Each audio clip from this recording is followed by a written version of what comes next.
Hello everyone, welcome back to my channel. Today we are going to discuss important chapter about challenges to Indian democracy. तो इस chapter को शुरू करने से पहले हमने बाकी चैप्टर्स मैंने आपको समझाया था कि इंडिया में इस्टेब्लिशमेंट कैसे हुई डेमोक्रेसी की, जो हमारा चैप्टर 2 था। तो अगर आपने वो वीडियो नहीं देखी तो प्लीज़ उसको चेक कीजिएगा जाके। और आज हम पढ़ेंगे चैप्टर 3। इसमें क्या क्या हुआ डेमोक्रेसी, इंडियन डेमोक्रेसी में आज भी क्या क्या चैलेंजेस देखने को मिलते हैं उसके बारे में हम डिस्कस करेंगे। So let's get started. Role of the syndicate and factionalism in the Congress, ये पहला टॉपिक है। तो सिंडिकेट क्या होता है, फैक्शनलिज्म क्या होता है, इसको डिस्कस करते हैं। चलिए। Toward the end of Nehru's life के Kamaraj became president of all India Congress committee. मतलब कि नेहरू जी के डेथ से थोड़ा टाइम पहले के कामराज करके एक पर्सन थे, इनका आपको नाम याद रखना है, MCQ में आता है। तो इनको प्रेसिडेंट बनाया जाता है ऑल इंडिया कांग्रेस कमेटी का, मतलब बेसिकली कांग्रेस पार्टी के कामराज को प्रेसिडेंट बनाया जाता है आफ्टर नेहरू डेथ। लेकिन जब नेहरू जी का डेथ हो जाता है तो Kamaraj was instrumental in bringing Shastri ji to the power in 64।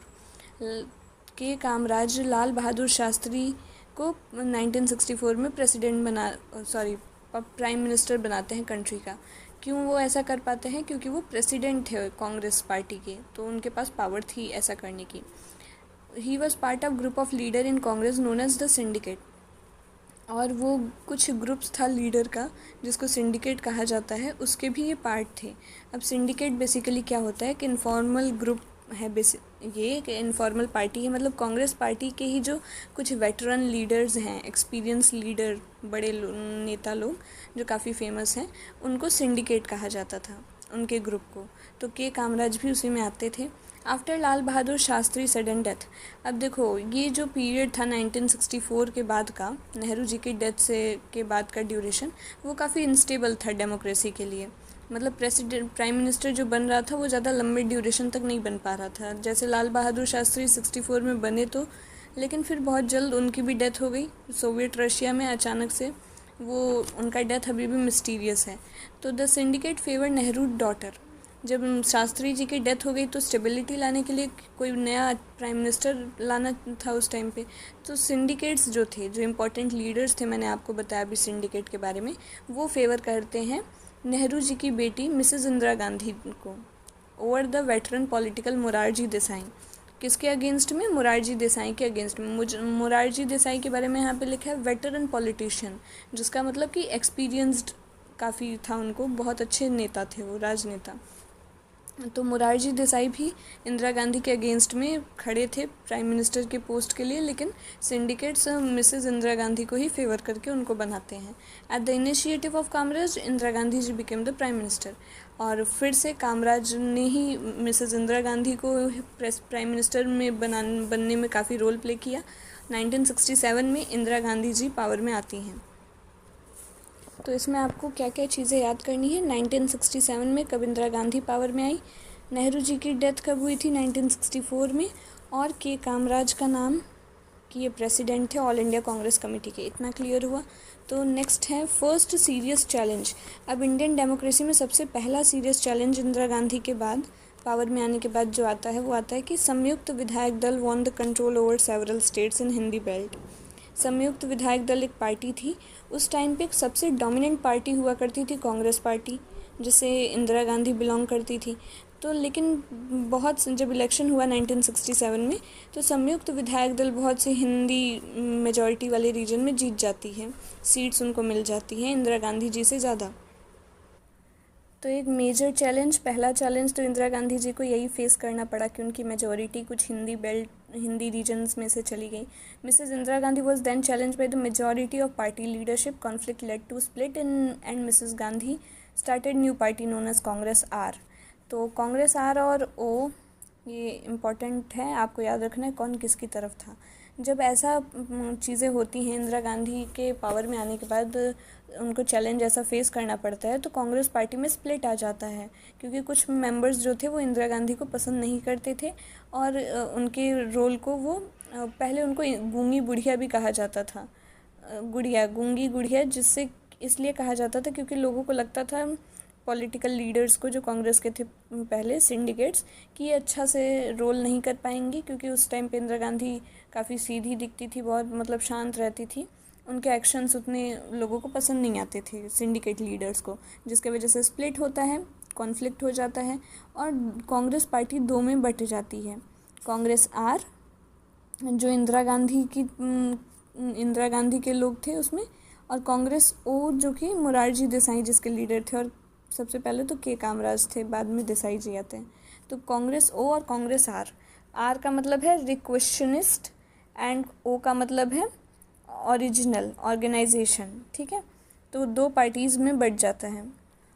और इस स्प्लिट के बीच का ये भी रीज़न था कि कांग्रेस ओ जो थी उसमें ट्रेडिशनल पुराने लीडर्स हुआ करते थे, उनके थिंकिंग थोड़ा ट्रेडिशनल होते थे, उनके अप्रोचेस भी, उनके काम करने का तरीका, और इंदिरा गांधी के एक्शंस और उनका थोड़ा मॉडर्न और एक्टिव तरीका था, तो वो लोगों को पसंद नहीं आया। कांग्रेस ओ को ओल्ड गार्ड भी कहते हैं या कांग्रेस ओरिजिनल ऑर्गेनाइजेशन, ठीक। कांग्रेस आर क्यों कहा गया, क्योंकि कांग्रेस रिक्वेशनिस्ट, मतलब इंदिरा गांधी जी ने रिक्वेस्ट की थी मेंबर से कि हम एक ऑल इंडिया कांग्रेस कमेटी का स्पेशल मीटिंग करेंगे जिसके थ्रू ये स्प्लिट होगा, और जो इंदिरा गांधी के फेवर में है वो उनकी पार्टी में कांग्रेस आर में मिल जाएंगे।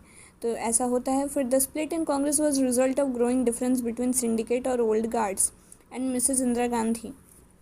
अब यहाँ पे क्या है कि ये जो स्प्लिट हुआ था, मैंने अभी आपको बताया कि डिफरेंसेस, मतलब उनकी आइडियोलॉजी में, उनके एक्शंस में थोड़ा सा मतभेद आ गया था सिंडिकेट के बीच में। सिंडिकेट को ही ओल्ड गार्ड भी कहते हैं, ये याद रखिएगा कि सिंडिकेट का दूसरा नाम ओल्ड गार्ड्स होता है। और मिसेस इंदिरा गांधी, इनके बीच में काफ़ी डिफरेंसेस की वजह से स्प्लिट हुआ। Indira Gandhi quickly took control of the finance portfolio from Desai and pass the bank nationalisation ordinance. और एक जो और इम्पॉर्टेंट स्टेप इंदिरा गांधी ने उस टाइम पे उठाया, इन्होंने फाइनेंस पोर्टफोलियो, मतलब मोरारजी देसाई के पास उस टाइम पे फाइनेंस को रेगुलेट करने का पावर था, उनको दिया गया था वो पोस्ट, लेकिन वो उनसे ले लेती हैं अपने, अब खुद बन जाती हैं फाइनेंस पोर्टफोलियो की हेड, और उसको फाइनेंस का पावर लेने के बाद बैंक नेशनलाइजेशन का ऑर्डिनेंस पास कर देती हैं। नेशनलाइजेशन मतलब कि जितने भी इंडिया में बैंक्स हैं, बहुत सारे पब्लिक सेक्टर बैंक्स, उनको प्राइवेट सेक्टर बना दिया जाएगा, सेल कर दिया जाएगा प्राइवेट कंपनीज़ को भी। After the death of Zakir Hussain in 69, अब प्रेसिडेंट जाकिर हुसैन 1969 में जब इनकी डेथ हो जाती है, उस टाइम पे ये प्रेसिडेंट थे, तो इनकी डेथ के बाद प्रेसिडेंट का इलेक्शन होना था, तो दो लोग उस प्रेसिडेंट के इलेक्शन के पोस्ट पे कंटेस्ट करते हैं। Syndicate faction choose Sanjiva Reddy, जो दूसरा फैक्शन था कांग्रेस वो संजीवा रेड्डी को चूज़ करता है एज अ प्रेसिडेंट के पोस्ट के लिए नॉमिनेट करता है। लेकिन इंदिरा गांधी का जो सपोर्ट था वो वाइस प्रेसिडेंट उस टाइम पे इंडिया के थे वीवी गिरी, उन्होंने भी प्रेसिडेंट बनने के लिए अपना नॉमिनेशन फाइल किया था। तो वाइस प्रेसिडेंट को इंदिरा गांधी सपोर्ट करती हैं प्रेसिडेंट बनाने के लिए, और काफ़ी ओपनली सपोर्ट करती हैं। Indira Gandhi openly supported Mr Giri, जिसके वजह से वीवी गिरी जीत जाते हैं, क्योंकि इंदिरा गांधी उस टाइम पावर में थी और ज़्यादा मेजॉरिटी ऑफ वोट्स, नॉर्मल सी बात है, वीवी गिरी को ही मिली इस वजह से। और Mrs Gandhi was serve with a show cause notice for her indiscipline action. अब जब मिसेस गांधी, इंदिरा गांधी जी ने वीवी गिरी को सिंडिकेट्स के अगेंस्ट जाके सपोर्ट किया, ओपनली फेवर किया, तो उनके खिलाफ इनडिसिप्लिन एक्शन के खिलाफ एक नोटिस जारी कर दिया सिंडिकेट के लीडर्स ने, जिसके वजह से, जिसका रिप्लाई इंदिरा गांधी नहीं देती हैं, उनको भी पसंद नहीं आया सिंडिकेट्स का वो नोटिस, और वो उसका रिप्लाई नहीं दी, जिसकी वजह से अगेन एक बार और फिर से स्प्लिट हुआ। एक स्प्लिट हमने देखा 67 में, और दोबारा से स्प्लिट होगा कांग्रेस में 1969 में। Indira Gandhi faction was led called Indian National Congress R, लेकिन नाम वही था, अभी भी इंडियन नेशनल कांग्रेस आर कहते थे, लेकिन बाद में उसका नाम चेंज करके इंडियन नेशनल कांग्रेस आई हो गया, आई फॉर इंदिरा गांधी, ठीक। तो पहले कांग्रेस आर और कांग्रेस आई दोनों ही अगर पूछा जाएगा किससे रिलेटेड, इंदिरा गांधी का फैक्शन था। फैक्शनलिज्म जो टॉपिक का नाम हमने पढ़ा, फैक्शनलिज्म का मतलब यही डिविजन्स, किसी पार्टी का अलग अलग पार्ट्स में बट जाना, स्प्लिट हो जाना। Faction had maximum number of MP. अब इंदिरा गांधी का जो फैक्शन था उसमें सबसे ज़्यादा एमपीज़ हुआ करते थे, क्योंकि बहुत सारे एमपीज़ रूलिंग पार्टी के ही फेवर में उस टाइम पे थे। नेचुरली मिसेस इंदिरा गांधी, और ज़्यादातर उनके पास एमपीज़ थे, ज़्यादा मेजॉरिटी थी, तो नॉर्मल सी बात है इंदिरा गांधी पावर में रहती हैं बहुत लंबे टाइम तक। Split in some ways has seen as a left wing and right wing conflict. अब ये जो स्प्लिट था इसको कहा जाता है कि ये कुछ हद तक लेफ़्ट विंग और राइट विंग कॉन्फ्लिक्ट दिख रहा था। मतलब जो इंदिरा गांधी थी वो लेफ़्ट विंग अप्रोच लेके, लेफ़्ट विंग मतलब जो सोशलिज़म की आइडियोलॉजी को फॉलो करके बढ़ता है आगे, उसको कहते हैं। और राइट विंग मतलब कैपिटलिज्म की आइडियोलॉजी की तरफ जिसका ज़्यादा झुकाव होता है, लीनियंसी होती है। तो दोनों के बीच में, कांग्रेस आर और कांग्रेस ओ के बीच में जो कॉन्फ्लिक्ट था वो इसी आइडियोलॉजिकल बेस्ड भी था कुछ हद तक। Mrs Gandhi wanted to follow popular agenda to gather support. अब मिसेस इंदिरा गांधी को चाहिए था, मास सपोर्ट भी चाहिए था एज अ प्राइम मिनिस्टर, जिससे कि वो पावर में रह पाए लॉन्ग ड्यूरेशन तक। तो उस टाइम पे सबसे बड़ी प्रॉब्लम थी इंडिया में गरीबी, पॉवर्टी, क्योंकि आज़ाद हुए थे और काफ़ी कुछ हमारा ड्रेन ऑफ वेल्थ कर दिया था ब्रिटिशर्स ने। तो गरीबी सबसे बड़ी प्रॉब्लम थी। तो वो नारा देती हैं, स्लोगन कौन दिया था ये गरीबी हटाओ का? इंदिरा गांधी। ये भी क्वेश्चन आता है। तो इन्होंने स्लोगन दिया गरीबी हटाओ, जिससे लोगों को ऐसा फील हुआ कि नहीं, ये लीडर काफ़ी अच्छी हैं और ये हमारे लिए काम करेंगी, और लोग उनसे कनेक्शन फील कर पाए अपना। और इंदिरा गांधी ऑल्सो, उनका दूसरा अप्रोच क्या था, वो चाहती थी सोवियत रशिया। इस टाइम पे जो रशिया है प्रेजेंट टाइम पे, उसको पहले सोवियत यूनियन, सोवियत यूएसएसआर कहते थे। जब आप कोल्ड वॉर वाला चैप्टर पढ़ेंगे तब आपको समझ में आएगा ये बात। तो उस टाइम पे सोवियत रशिया से भी डेवलप करने का जो रिश्ता है, रिलेशनशिप है, इंदिरा गांधी का अप्रोच था।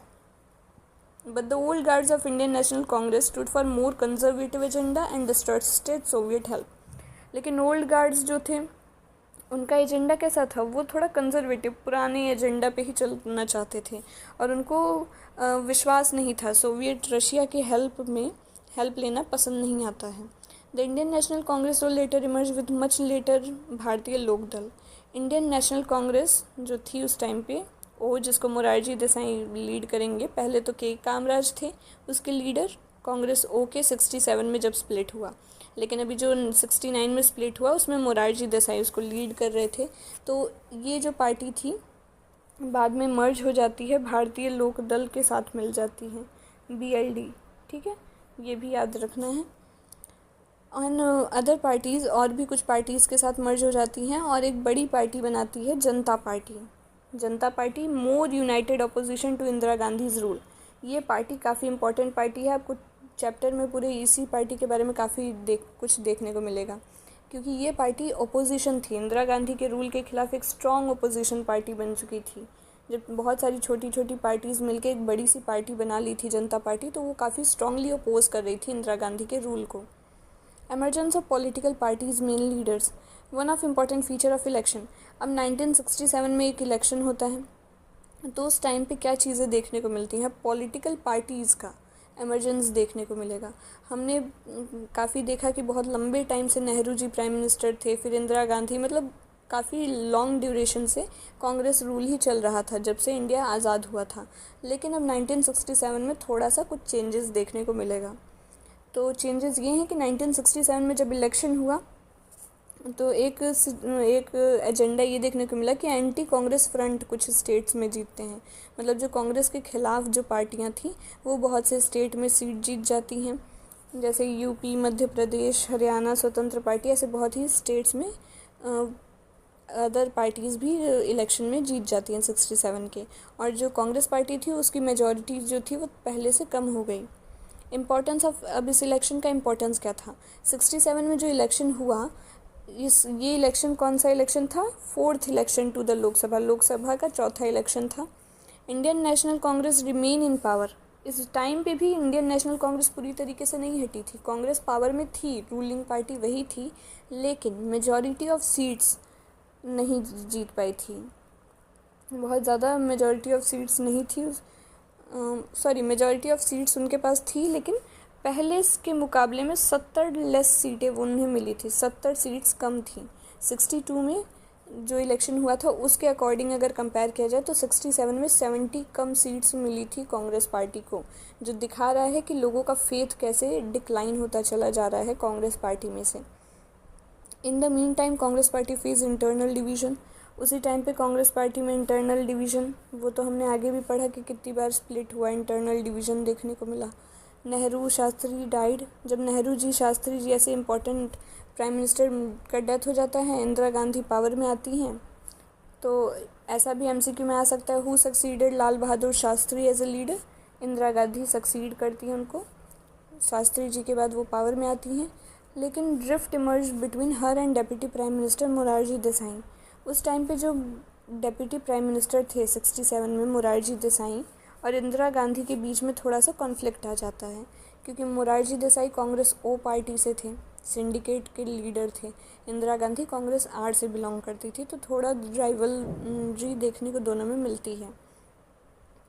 1967 one important feature of 67 election was the coming together of opposition parties.